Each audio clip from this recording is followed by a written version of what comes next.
So we're gonna practice some like callaways here. So, Sunny, I feel like you're good for this. Why don't you like just kind of like baby talk this dog a little bit?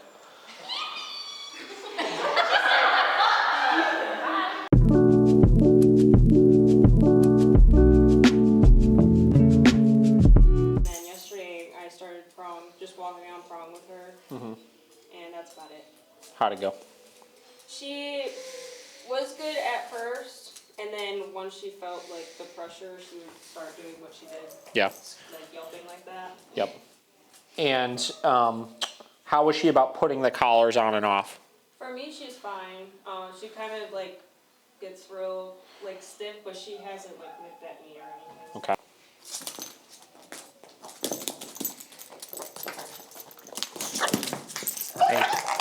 Hey. Again, nothing's happening right now. I'm not even touching. It's just that hand moving near.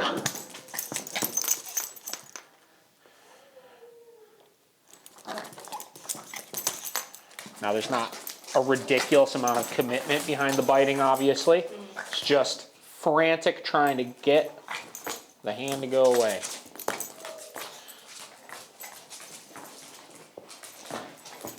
Hey.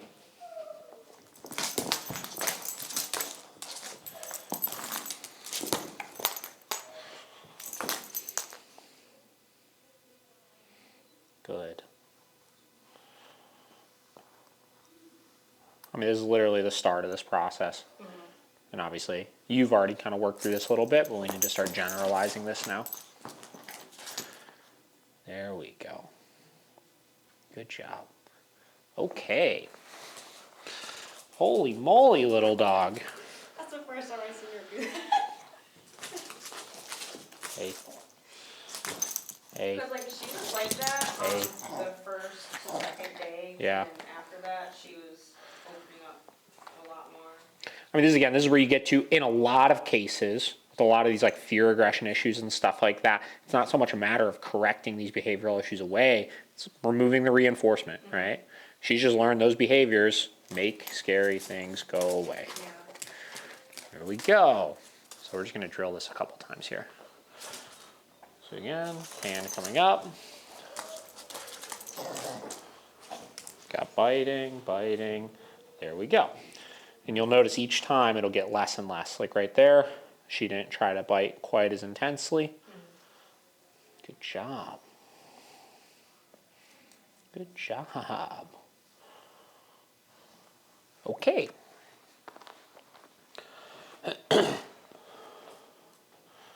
And right there, not at all. Very good. She food motivated at all? A little. A little bit. I did have the treats. Good job. Good job. She has like 2 different kinds of treats in here. She likes the 1 gram roll. There you go.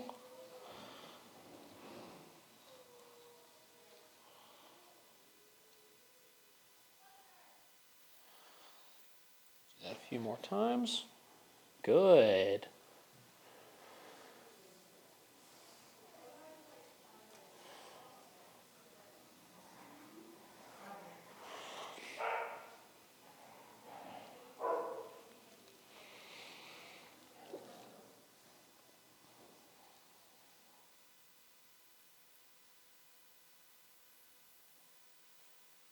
What do you think?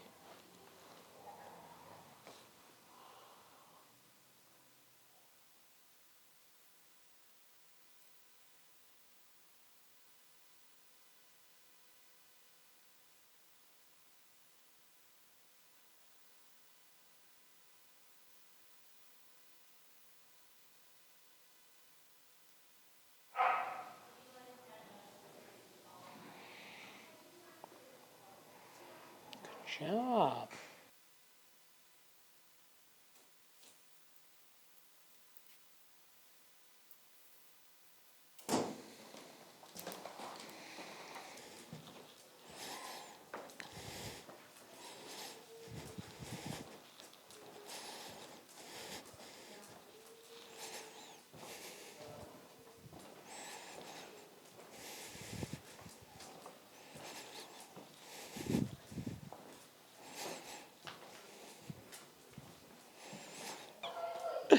You are a tough cookie. A real tough cookie. You said, yeah, I'm a little badass.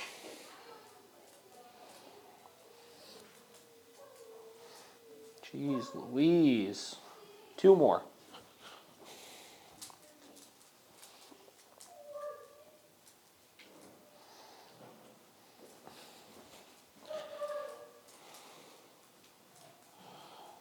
Good. Okay. All right, ending on success with that. They are so freaking long. Like you could see the paw. Here, come get a zoom in shot of these nails. Like look at how freaking long those are. Right? I mean, you can see the quick. It's literally double the length of the quick. And you see when the foot goes on the ground. Are you still zoomed in here? See how when the foot goes on the ground, they're curled out to the sides and stuff? That is so terrible for their joints and can be extremely painful for them.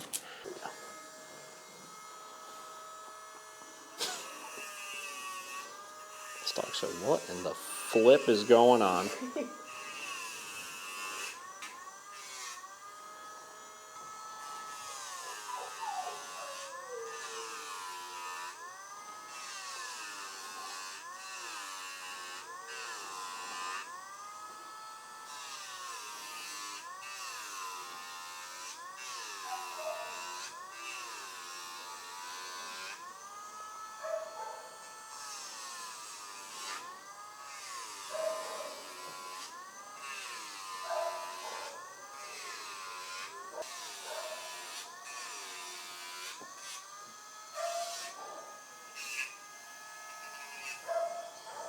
Got a manicure.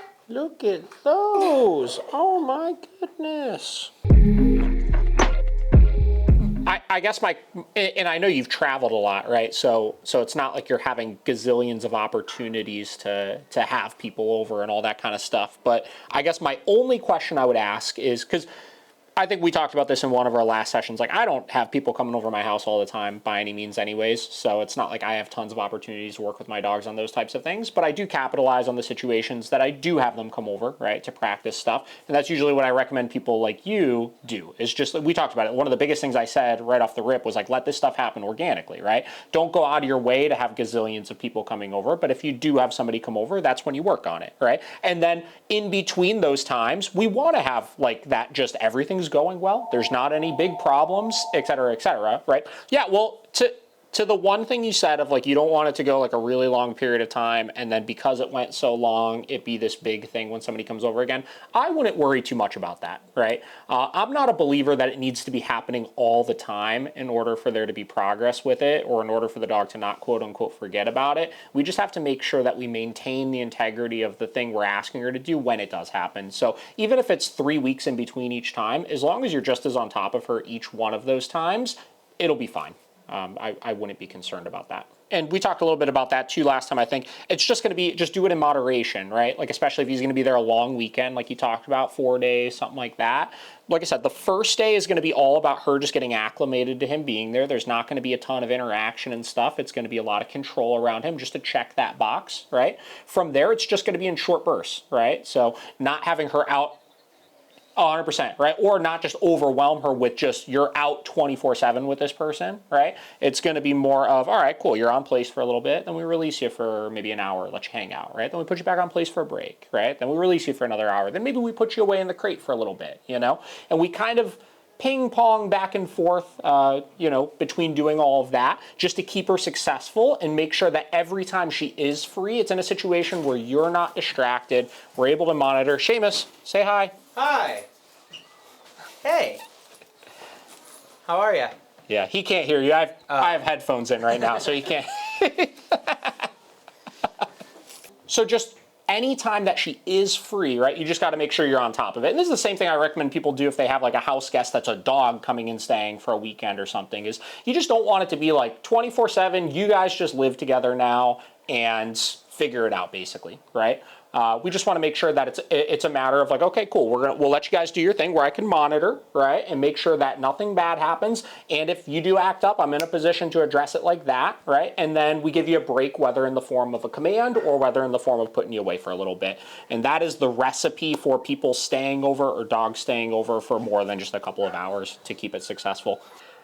That is such an important thing that you just said right there, because that's something I constantly am going over with people is like, we create this picture in our head of what our dog should be, right? Or what a dog should be, right? And if they don't fit that mold, we look at them like there is something wrong with them. Where, like you said, I am by no means one that's like, you have to adjust your life around your dog, because I think that dogs need to be able to adapt around us. We get them so that they can enhance our lives. We don't get them so that we have 9,000 more hours of work we need to do all the time, right? But we do need to be mindful of what the dog needs from us in order to be successful. And the second we figure that out and realize, okay, cool, we figured it out, whether it's, again, like we talked about, the bed stay the first time they meet a person, or a muzzle for first introductions, or this or that, or whatever it winds up being, the second we figure that thing out, if I just do this thing and you're successful, it's like all the stress goes away, because like I know how to make this work, right?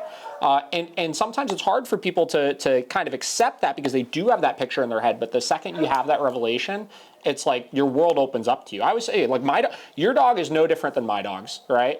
She really is not. Like I've had some challenging situations with my dogs before, but I know what I need to do in order to keep them successful and make sure that everybody's happy and safe and healthy, and it's just not problematic, you know?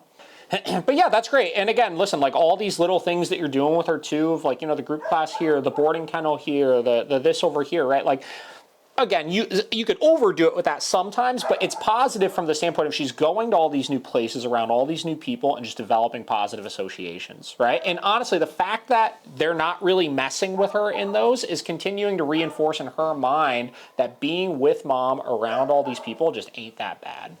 So that's really good. Yeah, I mean, that sounds great. Like I said, that's the whole point of these that we've been doing, is I just want to just regularly check in, just make sure everything's going well and stuff. And, you know, the last handful of these that we've had, it's all been, you know, good news. So you just got to keep rolling with that. I know you got your other trip. You got a couple more of those sessions you got to do. So, you know, maybe what we'll do is you'll go on your trip, you know, get your next session in or so, and then just shoot me a text and just let me know, had a couple more sessions, got some questions, whatever, and we could kind of just do them as needed, you know. But I mean, it sounds like she's doing really well, so I'm very happy that it seems like we found some steadiness and some consistency with stuff. So right there and then, obviously, we had a couple up. You're still not filming? Yeah, I am. Oh, well, did you get me needing to enforce that down right there? Okay. This is pretty hard over here. I'm trying. I've never done this. We're filming a movie right now. Yeah, go ahead. So if he's in the car, I don't go through drive-thrus, ever. Is he bad in it? He goes bad shit crazy. Really? That, and like, we've gotten pulled over a couple times because I have a bit of a speed issue. Nice. And He doesn't like the police officer? Sir, the one, like, I thought he was going to shoot me for a second. I was like, what are you doing? Yeah. Hold on. Okay, so that I think is a more important thing to work on. Okay. Let's go take him through a drive-through somewhere.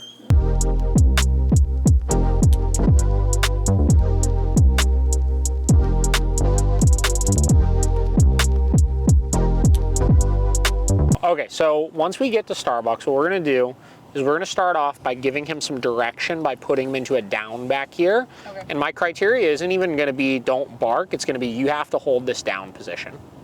So what I'm gonna do is I'm gonna proactively tell him, Dawson, down. So he's officially now in the down command. And right after this Jeep, make a left. That's the entrance. Yeah, I'll take a small black coffee, please. Obviously, we were already able to set the tone and correct for non-compliance of that down command, which is already getting his brain out of that state of mind of, oh my God, what's going on around me? Do I need to be concerned about what's going on over here? What's going to be that noise in 2 seconds that's coming from that thing right there? And we have him in a little bit more compliant of a state where he's going to be less likely to react, right? Now, it's not going to guarantee he's not going to do it. We'll see, obviously, as we place the order, and then we'll see when we pull up. But it definitely increases our likelihood of success. Now, ideally, we want to make sure that he's just not barking whether he's in a down or not. But this, right off the rip, can help you gain a little bit of leverage, right?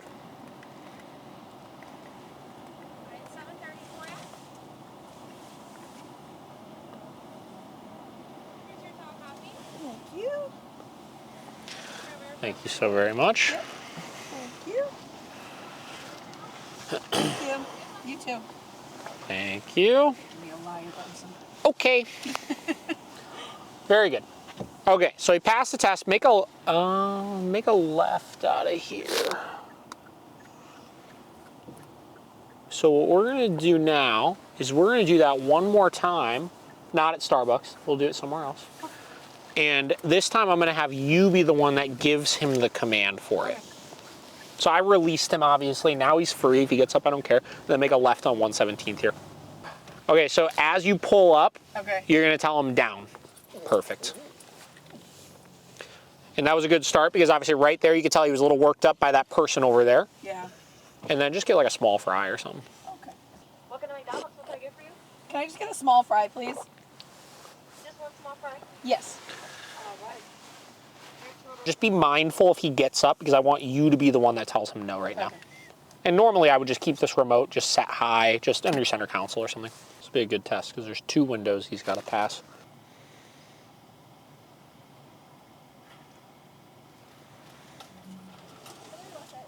Thank you.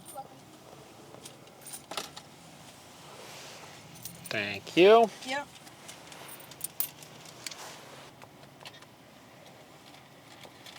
Thank you. You too. Superstar. So that's it. You just got to start implementing some structure into how you're doing it. Yeah. Good. He loves tries.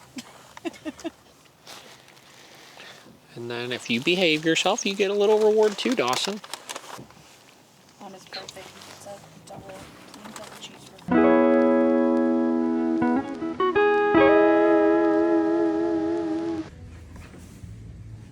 Give it a whirl. Come.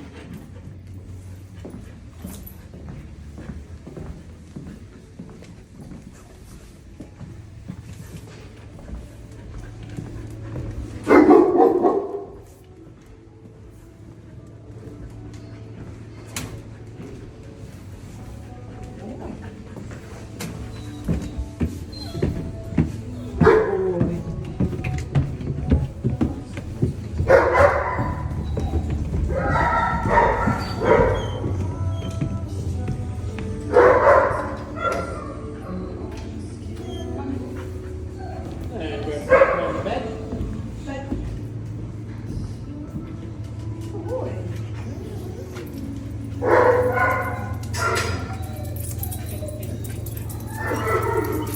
And then in a second, what I want you to do is take your phone, walk into this door, then just do a quick out and then back in.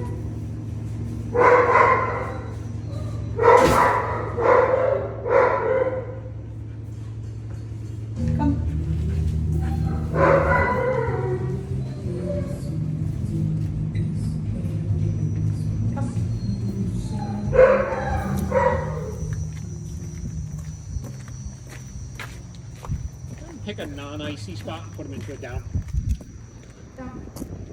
Beautiful. Then go ahead and move there and walk that way. And then go almost to that white car and I want to see if you'll recall.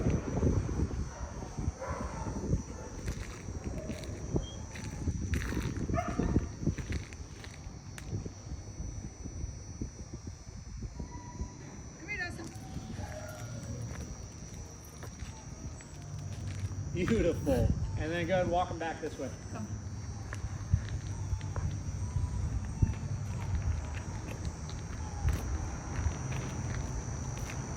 Open and sliding. Take them back in, put them on the bed.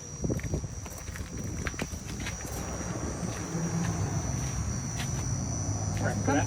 There you go. I don't know if you told them come there or not, but make sure you give a correction.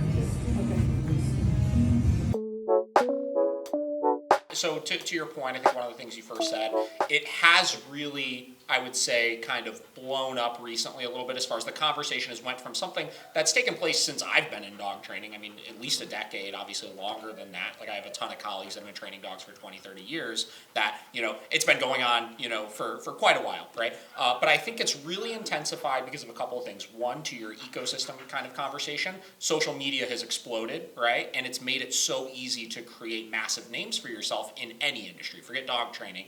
You could be a plumber and get 1 million followers on YouTube if you make cool enough videos. Obviously, we're kind of in this climate where you could get really popular on social media by being extremely entertaining, right? So with that has come a couple of different things, right? So one, I think that it has put a lot of people in a position where they don't know that much about dog training. So using our climate, specifically, our ecosystem specifically, right?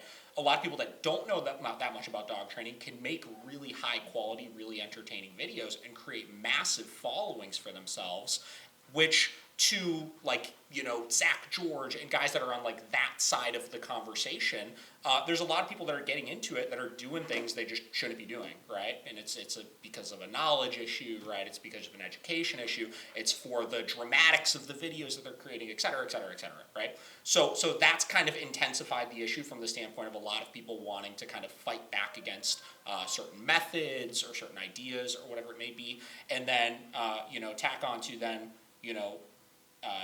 Zach George obviously is in a position where he has the largest internet following of any dog. I think it's the largest internet following of any dog trainer out there right now. You get into then my personal opinions on things, like getting to the political side of things and everything. There's going to be a lot of push to use that agenda, right, or use that platform to push certain types of agendas. And if you've listened to the podcast and stuff like that, a lot of balance trainers have a lot of opinions as far as why the force-free movement is getting so popular and why there's so much backing behind it from the standpoint of they're arguing science and this and that. And I think a lot of it comes down to kind of a deeper agenda of pushing alternative methods of treating dogs and stuff like that. You get into the medication industry and dog training and stuff. It's massive. So I think that has impacted things quite a bit. I think there's just so many different ideas behind it. Every platform is a little bit different with it, right? You have guys, I mean, there's a decent amount of people that are on TikTok alone that have 1 to 2.5 million followers. You have your, American Standard Canine, which is somebody we interviewed on our podcast. You have the Dog Daddy who we interviewed on the podcast. You've got on YouTube, there's a guy, Beckman's Dog Training, who's got, I think, 250,000 to 500,000 followers and stuff like that. So yeah, there's tons of players in the game, and every single one of them, to their credit, I think a lot of the reason why they got so big is because a lot of them are very charismatic. They post dramatic, entertaining videos, and they're highly produced and high quality, right? And we could sit here and debate which one's better, which one's worse than that all day long, but I think that's a lot of it is these followings are kind of developed over time, and some of them are very competent, some of them are kind of competent, some of them are a little less competent, and but yeah, there's a decent amount of heavy hitters, but you get into almost 4 million followers that Zach George has. That's very substantial for any industry. And then I definitely think, especially with this situation, right? So as balanced dog trainers, we use training tools, right? We use positive, we use everything. There is serious pushes for legislation against some of the things that we're doing, right? So in different countries, right? I think in a lot of places in Europe, electronic collars are banned, right? They're literally illegal. Right? And to a lot of people, that looks like, well, they're banning it in all these other places. There's this general consensus, you list out 17 different places that are, anti-aversives and this and that. And that there's a very realistic possibility that could start to spread here. There's already been some certain ones that have popped up. I think one was in somewhere in Florida. There's been a couple in California where, people are proposing, they're proposing bans on it. Now, there hasn't been a whole lot of traction on it over here, but it's definitely something that is potentially, something that we might have to fight against at some point, right, if it comes down to it. So yeah, I think there's a degree of that when you have somebody that has that name that, he used to be, like you were saying, right, and he still is, right, he used to be the guy that was he was the I would say virtually every single one of my clients that walks in our door has told me that when they got their dog, they started Googling stuff, just like you said. Zach George videos pop up, right, they're fun, they're cute, they're entertaining, they try to do some stuff with it, it's fun. He's always just kind of been an entertainer dog trainer, no different than your Cesar Millan that's on TV or any of your other guys, right? So when you get somebody that shifts from being that name that literally everybody knows to he's pushing so strongly with these really high quality, well produced videos that are talking about, you know, how terrible what the other side is doing is, that's threatening for sure. You know, it's something where, in my case, when I started talking about it, it was like, let's just try to lay out some of the facts here, you know, and let's really try to break some of this stuff down and not like point fingers or belittle or do anything like that. Like, let's really just talk about this is why we do the things we do, and this is why we disagree with this stance on stuff. But I do genuinely think that there is good intent behind what they're doing, right? Like, it's not like I think these guys don't think that that fight that they're fighting is a legitimate fight. You know what I mean? So I do think there is a degree of they genuinely think that what we're doing is really bad, right? So for me, social media has always been an avenue to get clients in our door. It has not been this thing that we've looked at from the standpoint of we want to be able to make a bunch of money off social media. Listen, like, I mean, if I can get the following he had and make that, like, obviously that would be cool, but and you can see that in the type of content that's being put out, right? So if you look at a lot of the bigger name ones, they are the like, how do I do this? How do I do that? They're geared around teaching an owner how to do something, where the stuff we've always put out from the standpoint of our videos and stuff like that has been, these are actual videos of us working with clients, right? So like most of our videos are, we do a vlog series around here where we have a camera that follows us around all day long, every other day, and then we make a big video out of it. And we're kind of, to your point, grinding it away in the weeds with a lot of clients every single day, which gets to a bigger conversation of, I think as you get into these bigger name trainers, you start to lose a little bit of touch with that. Right, because he's creating videos and training dogs, and it's not like he's not training dogs at all, right, or people of his status, but they're probably training far less dogs, and they're probably training them in a way that caters to making a good video for something, has always been my perspective on a lot of those types of things. I think for basic issues, right, if you have a dog that's just like jumping on your gas and like barking out the window and things like that, yeah, you could find a lot of good resources as far as things you could do to combat them. But when you get into serious, like life debilitating problematic behaviors, right, so like, and this is the biggest thing where I think a lot of some of the people in this conversation are just out of touch, is like, we have clients that literally can't leave their house, right? Because their dog has such horrendous separation anxiety and is either going to destroy their house or hurt themselves. We have dogs that people can't take them into public because they are a serious risk to somebody else, right? People can't have people come over their house, et cetera, et cetera, et cetera, right? Really, really serious issues. And yeah, this is where you kind of get into the political side of like, a part of our job is helping them with the dog, obviously, but a part of it is helping owners overcome and navigate the emotional hurdles that come from having a dog that's like that. You know what I mean? Like, it's seriously, like, we have owners that come in that legitimately have like PTSD because of their dog. And this is the thing that really, you know, I would say is the most kind of pain point part of the whole conversation, is like, you know, a lot of this conversation is centered around the emotional welfare of the dog, which is important. Do not get me wrong, it's extremely important, but there is no conversation that's centered around the emotional welfare of the human being that's needing to live with this dog, and the things that are going to be best to have this owner be able to live a good life with that dog, and be able to keep that dog in that house and keep it from getting euthanized or go to a shelter. You know what I mean? But yes, internet is not a good place for serious problematic behaviors. To one of the things you said a little bit ago, this conversation hasn't quite filtered itself into like our average client base yet. You know what I mean? Like, our clients that come in, like, listen, we have some clients that are very educated on dog training, and they do their research and they watch videos and they want to learn, right? That are aware of what's going on and they have their opinions on it or this or that. That we definitely have those. But a large majority of the people that come in, the only thing they care about is, can you help my situation, right? And they're not involved in all the internet stuff. You know what I mean? I think a lot of people, and I can tell firsthand because I had clients reach out to me that, you know, were like, I'm interested in getting into dog training now and things like that, right? And listen, I'm all for people wanting to get involved in things and stuff, but I think that people realized it was a really easy thing they can get into from home, right?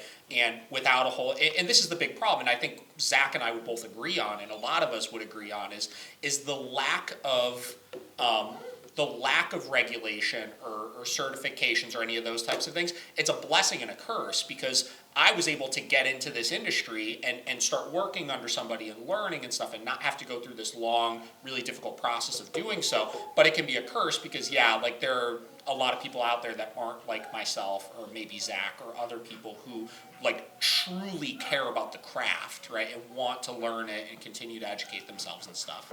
Listen, we all start somewhere. I think it's just up to you to like, I got very lucky when I first got into dog training because I didn't have to, what I think a lot of people are doing, which is like they go from they're just a dog owner that may have trained their dog and done a pretty good job with it to I am a dog trainer and I'm taking clients, right? I had a whole wave of like, I worked as a kennel tech for somebody for a long time. It was just around it, soaking in information and learning. And then I got to like be hands-on with the dogs that were in for board and train, like under their direction. And the people that I was learning from in general at the time were like, not big names from a social media standpoint, but they were very, very knowledgeable, phenomenal figures that really know what they're doing. You know what I mean? So I just got good education, and I think a lot of the learning curve, I was able to kind of zip around, and a lot of those mistakes we'll see people make, I was able to kind of zip around because of that, right?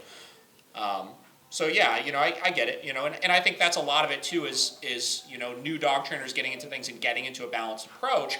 Again, I'm a balanced trainer, I'm a huge fan of it, but there's a lot less that you could accidentally screw up when you're doing force-free training, right? Like obviously, if you give the dog the cookie at the wrong time, right, or don't give them enough of them or give them too many of them, like it's not really gonna be the end of the world. And I don't think, like I think there's a lot of questionable data behind, like if you look at the science behind like the long-term side effects of aversive training, I don't think it's anywhere near as bad as they say it is, but like, you know, there's a lot more that you could do wrong in a balanced approach. Like if you're using prong collars, you're using e-collars, stuff like that. You know, I think it's interesting, right? Like if you look at like politics or if you look at dog training or whatever, it's like your two ends of the spectrum are like overly empathetic, like almost to the point of like not understanding real life. And then the other side is just like so blunt and like don't give a fuck about anything, right? Like, and just kind of putting on this appearance in the show. And I just think that like, you know, then you have like, you could call it then like whatever, the libertarian of dog trainers, which is like, we understand there's some like, there's a degree of empathy that goes into this and we have to care, right? Like we get these, like I think there's in a lot of balanced dog trainers, we forget that we get these dogs to cuddle on the couch with them and to love them and baby talk them and like give them kisses and hugs and like do all the things that you think about when you get a dog. That's literally why I got a dog, is because I was like, that sounds awesome, right? Where your balance trainers that are just like German Shepherd, bite work, stuff like that, they're like, it's just a dog, right? And we just need to find the balance of all of that, of like, we can love our dogs and like do all of those things, like and enjoy them to their fullest and treat them like they're a part of our family, while also understanding they are still dogs, right? And we get them and we bring them into our house to make our lives better. Like that's literally why we get them. We get them for 100% selfish reasons to make our lives better, right? I think it's bigger than just dog training, because like, I mean, I have clients that are in every industry out there, and like everything is just kind of getting politicized and like polarized right now, you know? And it's logical that when you deal with something that's as emotionally charged as dog training, I think that's why dog training is bigger than a lot of other industries and stuff from this standpoint. It's such an emotionally charged thing. Like look, like I love my dogs so much, right? Like, and all of our clients that come in, half of them love their dogs more than they love their family members, you know what I mean? And when you're dealing with things that you have that much compassion for, and we try to understand to our best, because that's really it, right? Even as dog trainers, all of us are just trying to do our best to interpret what the dog is telling us, right? There's going to be a lot of different ideas of how that should be done and how that shouldn't be done. He was in that down. If he got out of that down, there was a big correction before he got back into that down. Yes. But he was not like dilly down. Yeah. Right? So that is the thing is if you're noticing, let's say it's slipping a little bit, right? Yeah. Whether it's a behavioral issue is popping back up, or he's not holding it down safe, or whatever it may be, Yeah. the deciding factor is going to be how much are you staying on his case about these things still. You know what I mean? And here's the thing, right? So I think a lot, and this may be what happened, right? Because we see this a lot with dogs, I would say, is you got really on him over stuff. You got the levels up much higher. When you were working 70, 80, 90, 100 for things, right? Yeah. Which is good. Obviously, like, we want to do that. But sometimes we'll see that'll slip back. It's like, as he does better with things, we start decreasing the level again for stuff, right? And since he's doing really good, it's like, okay, well, maybe instead of correcting him on the walk at a 90 when he gets out of position, we'll go to a 60, right? Or we'll go to 50 or something like that, because it's like he's doing better. Yeah. And he starts realizing the accountability is getting less and the behavior gets less also, right? And the psychology on our end, 100% of the time, is like, he's doing good, so I don't want to have to give him a big correction for stuff, Right. which I understand, right? The problem is the goal is not that we can get away with lower corrections. The goal is we don't have to correct. Right. Right? Yes. The only way we hit that point is by making sure the corrections are motivating enough. So that motivation always has to stay super high. I'll give you an example, right? Okay. So I was just out there last week for a little bit, and my dogs were here for a while, right? And I picked them up. I took them home yesterday, and we had somebody come over the house this morning just for a couple minutes. And my one dog broke a bed stay, right? And I nailed her at like 100 for it, right? Like, it was like, and she works pretty high to begin with, right? But I corrected her super high for it. She really did not like that correction. She ran back to the bed, and I can bet you that will probably be the last time I need to correct her for breaking a bed stay for another 4 months, right? Yeah, because she knows 100% of the time, to this day, if I don't listen to this command because I'm too distracted by whatever's going on in this situation, there's always going to be a big correction. The high accountability. High level. So yesterday I had him cranked. I mean, I had him in the 90s for the walk. I mean, it did get better, but You got to starting there, right? yeah, Instead Okay. of being reactionary to him, yeah, and when he starts misbehaving, being like, all right, Odo, we're going up on the levels now, we just baseline work in those higher levels. okay, That way there's not all this like back and forth. Because you're going to find yourself in this back and forth of like, high accountability, he gets really good, we back off the accountability, he gets sloppy. High accountability, he gets really good, we back it off, he gets sloppy. yeah. It just needs to stay there. It's lately, David, when I correct him, for example, if he breaks a place, I'll say no, correct him, and he actually comes running towards me. Like, I don't know if he's like, oh shit, I did something wrong, he comes running towards me instead of, and then I say bed or place, and he like thinks twice, but he Now when you say he's running at you, you mean he's like, just coming at you. like he's like, Like I'm he's just coming over. Like not like running at you like I'm aggressive at you. no, not Oh, aggressive, that's more what like I'm saying. almost scared. Like he's like Yep. doesn't know what to do. I He's understand. like freaking out, and I'm Keep like, in mind, it's okay. Well, keep in mind, when we give a correction, there's no expectation of what he should do after we give that correction. He doesn't know until I give him Until you the tell him. next command, right? Right? So let's say that happens. He's in a bed or he's in a down right there. I'm over here. Let's say I'm the one that put him in that down, and he breaks the down. I tell him no and correct him, and he comes over to me. It's fine. I just gotta take it back over and put it back into the down. Right? It's just like an immediate reaction to the. That's to normal. It's normal. That's normal, okay. especially if you've been doing a lot of off-leash stuff and come stuff. Yes. Is the majority of the time when he gets corrected, it's for a come command. No, he does so well with the come command. No, that's what I'm saying. Oh, the I'm sorry, majority of the yeah. time when you need to correct him, Yeah. it's for not coming. Not coming. Right? Oh. So his brain is going to, I get a correction, I gotta go to mom. I got you. You know what I'm saying? Yeah. So that's, does well with, yeah, so he's just like, oh, this is probably the right thing I need to do. Right? Yeah. because every Yeah. time he does that, Yeah. he gets a correction. Which is why I'm not gonna fault him, right? Because again, Yeah, the I see correction what you're doesn't saying. mean, the correction itself does not mean you have to do this, right? It just means you did the thing wrong, and until I give you something else to do, there's no Yes, expectation. I got you.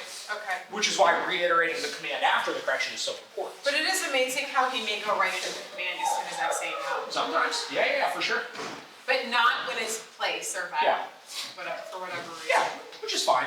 And again, that's why I don't even put it in my head that there's an expectation he should do it, right? Yeah. If he does it, cool. Right. Let's say he gets up out of that down, I tell him no, and he gets back in the down. Like, that's cool, I guess. Right. Get away with not needing to give a correction because I don't need to give a correction, right? Because he's learned the boundary, Right. right? So I told you like with my dog that broke the command today, right? I corrected her for it. She got back in that position. I genuinely will not have to correct her for that again for a long time. It really is. I mean, it is that clear because 100% of the time when she makes that mistake, there is a correction and it's a motivated correction. And leading on that is corrective because not even want to use that corrector, she just won't break it. She won't, exactly. She will stop breaking that command. Right. Yes. Like when I go to a public place at this point, like if I take Vinny to the store, right? Because we do a lot of that. My wife will take him shopping at Marshall's and do things like that, right? And he'll go to the store and he'll go into a downstay, right? And he will not break that downstay source. He just doesn't, right? It's just been that ingrained in him at this point. Is this is just what I do. When I'm given a down command, I hold it until I'm released, because if I don't hold it, I'm getting a correction. He just knows it's inevitable that it's gonna happen. So highly Right? accountable. It is the high level of accountability, but also the high level of consistency of he knows there's not, dogs are opportunists, especially a dog like him or a dog like Vinny or something like that. So if he realizes 20% of the time there's not gonna be a correction for something, the 80% of the time there will, in the back of his mind, he's like, maybe I'll try this time. Maybe I'll try this time. Maybe I'll try this time, right? Yeah. So that's the most important part about it, which is why, again, every time you guys come in for these follow-up sessions, he winds up doing so good, he's holding this down, say perfectly, and he's not dilly-dallying, right? He's not farting around or anything like that. It's because he has not gotten away with one single thing since you've taken him out of that car. So here's what I want you to do, just as a little training off the next couple of times you come and pick him up. Okay. The second they give you the leash and the e-collar, what I want you to do is put him into a down Okay. and be extremely firm on it Okay. right off the rip. So Okay. I want him to default to the second he gets to you, boom, I better really get on that piece of Okay. stuff. And the reason for that is not because I care so much if he's in a down when you grab him from here, by any means, but it's we're taking advantage of a situation where he's really excited. Right? He's obviously excited to see Yeah, you. yeah. We're taking advantage of a situation he's in a high state of arousal, implementing some control to make sure we can get him to reel it back in very quickly. Yeah, yeah. Right? Okay. And you want to start looking for places in your day-to-day that are like that with him, right? Whether it's, again, getting out of the car in a new place, boom, enforcing something really strict right there. So like putting him in a down right when he gets out of the car. Yeah. Okay. Something like that could be something very Yeah. Okay. or whatever, or whatever those spikes and like where he's really excited, implementing some control in those places to hone your skills and make sure he really reels it in a little bit. Okay. Even when he gets to the when we get to the park, That's another great thing. or to when do we were for sure. surrounded by all the birds the other day, and he just kind of Yeah, It's yeah. like- The down is like a beautiful command to use in situations like that where it's like, okay, cool. You know, there's a lot going on. Like you said, he doesn't really know what to do with himself. You just get him to center it, right? Like, hey, do this one specific thing. Keep all the paws on the ground, right? Get yourself into that down position, and that could be very beneficial.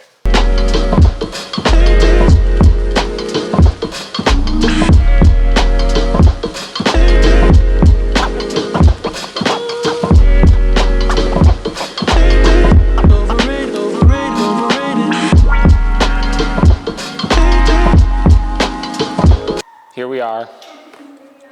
We're just hanging out and training dogs. It's pretty loose. It's pretty informal. There's nothing too crazy we're doing. We're just hanging out and training some dogs.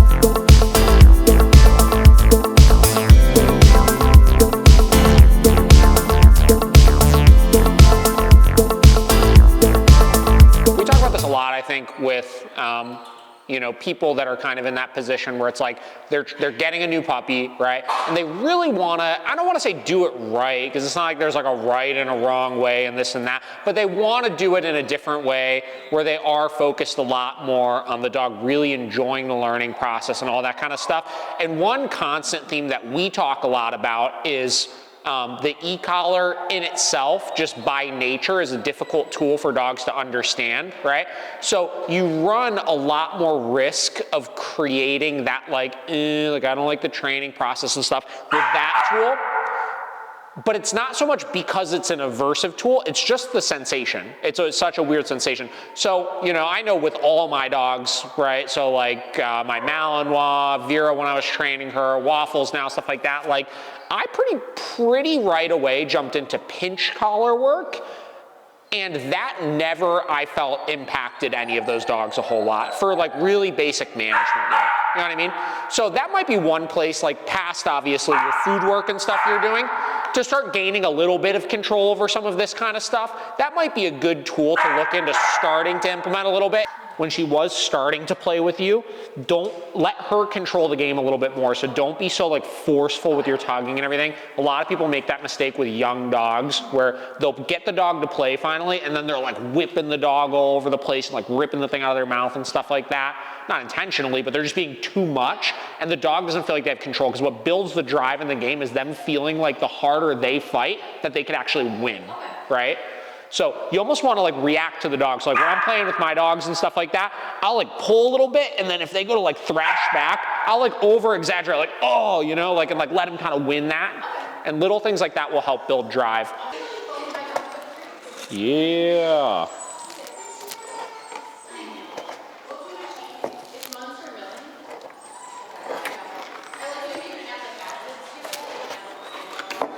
Ooh, that one looks really good. It's just it's like a cheese. Wow. I'ma get rich on pain. I'ma get rich just saying. I'ma get rich on pain. Slap me, I leave my stain. Bad little bitty keep brains. On my wrist on rain. Ran up out the bank like it's a robbery. Take care of my mommy, I know she proud of me. Yeah. Super close. The closest. Now, every time he passes by and does it well, mark with good, then give him a reward. Perfect. And when I say does it well, he doesn't have to look at you. I just want him to not get off.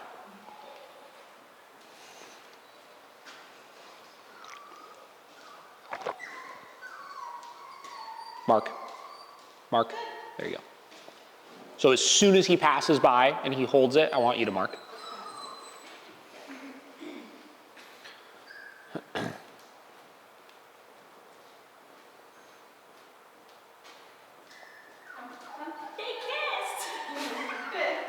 Perfect.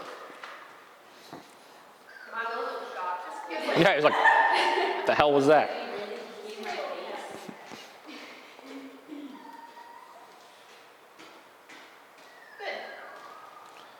Now what I want to see here, keep on doing it. What I want to start to see here is that when Ralphie passes by, he starts checking in with you. And watch him, not Ralphie.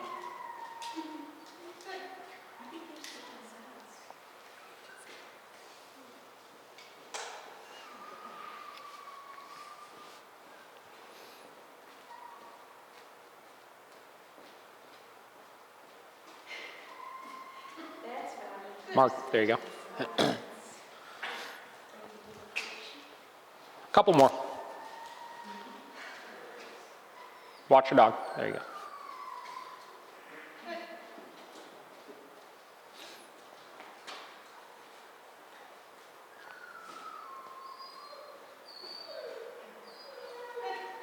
Nice. Now notice when you're saying good, how much snappier his head is starting to get. That's because that word's starting to get charged up here. It didn't have a whole lot of value before because it wasn't being conditioned in properly. Perfect.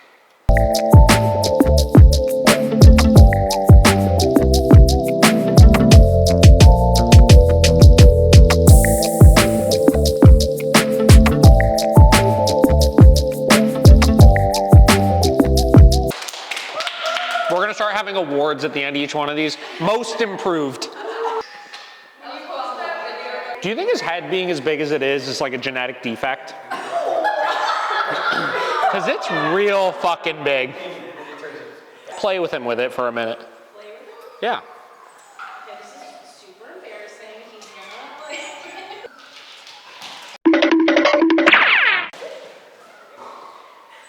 He got no traction.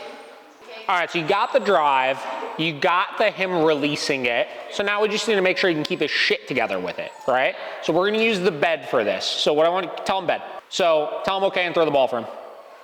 Okay. And then do that a couple times where you get the ball from him, you tell him bed, when he gets on the bed, tell him okay, and then release it for him. Just make sure your okay comes before you throw it.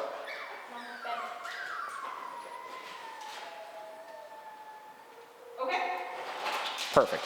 And just do that a bunch of times right now. So the first thing we need to do again, obviously we could sit here and use the ball as a distraction and correct him for breaking the bed and this and that. But if we're trying to have some fun with this, learn some new skills and stuff, the problem right now is, yeah, he is distracted by the ball and he can't focus on basic commands because he's focused on the ball. So we're just gonna teach him to work through that right now. That's it.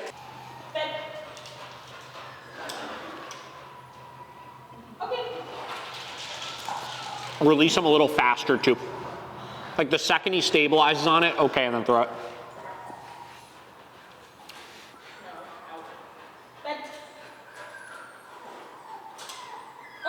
Perfect. And then keep building that distance here. There you go.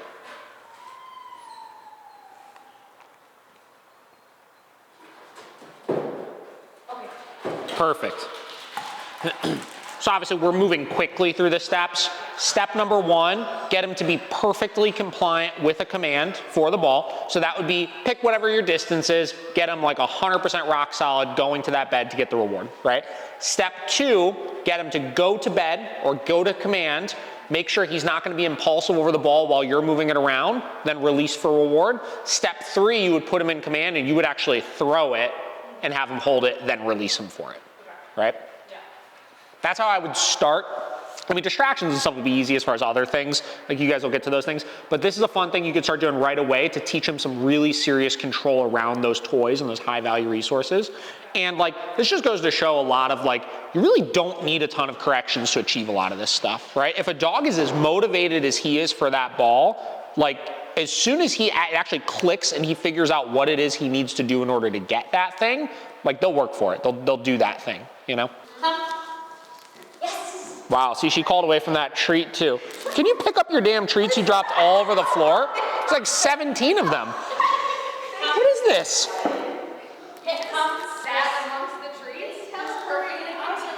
There's also urine from somebody's dog here too. That's from the water. I saw that. Is this yours? Take this. Okay, here's what we're gonna do next, because right now her engagement is really good. She's not getting distracted by anything, and she's staying really attentive on you. So we're gonna practice some like callaways here. So, Sunny, I feel like you're good for this. Why don't you like just kind of like baby talk this dog a little bit?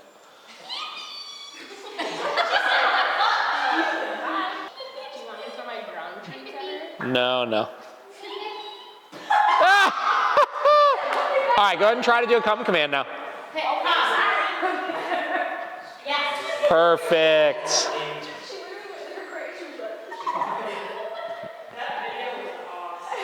That was pretty funny. Nice.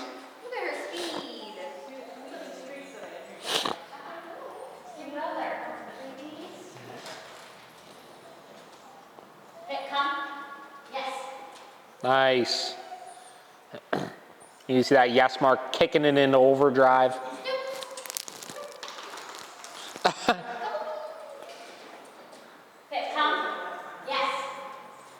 Paige, pan your camera over here. This dog is the juice jolt.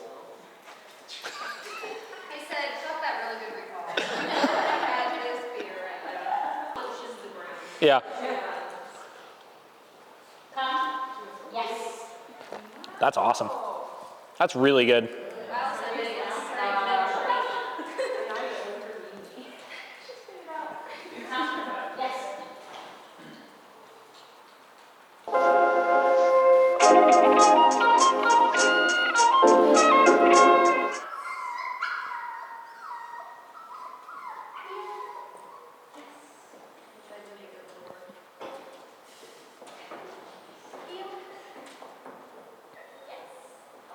Looks great. What your hands are doing is very wishy-washy right now, right? You kind of like loosely like heel, you know what, just be more deliberate about what you're doing with them. Have your picture, set your picture up, then give the command. Heel. Better. Yeah, that was good.